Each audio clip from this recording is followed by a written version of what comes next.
রাজনৈতিক জীবনের শুরু থেকেই বেগম খালেদা জিয়া জাতীয় নির্বাচনে অংশ নিয়েছেন বগুড়া ৭ আসন থেকে।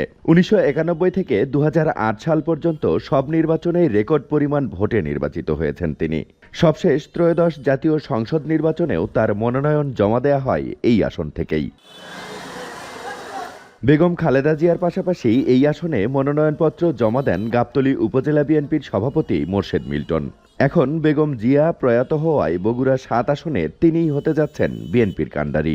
দেশনেত্রী বেগম খালেদা জিয়া যেভাবে বগুড়ার ৭-এর মানুষকে, জনগণকে, নেতাকর্মীকে যেভাবে ভালোবাসত, আমি যেন তেমনি ইনশাল্লাহ ভালোবাসতে পারি। বিগত দিনের যে অসমাপ্ত কাজগুলো আছে ইনশাল্লাহ আমি সমাপ্ত করার ইনশাল্লাহ চেষ্টা করব।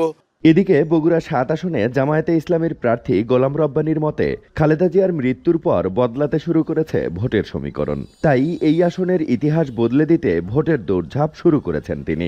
বেগম জিয়া চলে যাওয়ার পর কি ধরনের প্রতিক্রিয়া হচ্ছে, আমি নির্বাচনের মাঠে কাউকে অযোগ্য মনে করি না, সবাইকে যোগ্য মনে করি। জনগণ যাকে ভোট দেবে সেই হবে নির্বাচিত প্রতিনিধি।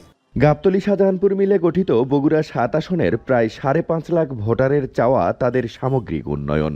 দীর্ঘদিন উন্নয়ন বঞ্চিত এই মানুষগুলো প্রার্থীদের ইশতেহার দেখেই সিদ্ধান্ত নেবেন ভোট দেওয়ার বিষয়ে। আমরা ১৭ বছর এই গাবতলী বাড়ি হওয়াতে, এই বগুড়া জেলার মানুষ গাবতলী হওয়াতে আমাদের এলাকার কোনো লোকের চাকরি বাকরি হয় নাই। যে সরকারে আসুক না কেন বগুড়া যাতে চাকরি বাকরি হয়। ১৭ বছরের যে বৈষম্য শিকার, এই জিনিসটা যেন আমরা পূরণ করতে পারি তাকে দ্বারা। এই আসনের মোট ৫ জন প্রার্থীর মনোনয়ন যাচাই বাছাই শেষে বিএনপি, জামায়াত ও ইসলামী আন্দোলনের প্রার্থীর মনোনয়নের বৈধতা দিয়েছে নির্বাচন কমিশন। রাজীব সেলিম, এখন বগুড়া।